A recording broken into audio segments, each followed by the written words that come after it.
Good day, everyone!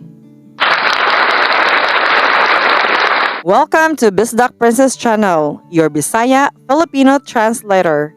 For today's Bisdak Lesson 101, we have to translate English to Filipino to Cebuano at Cebuanong Bisaya.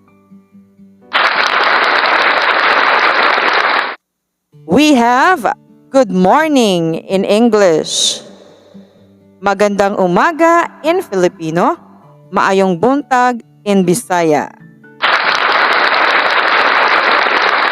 Again, good morning in English, magandang umaga in Filipino, and maayong buntag in Bisaya. For those people who want to visit the Philippines, learn our language. So what are you waiting for? Subscribe to my channel, Bisdak Princess.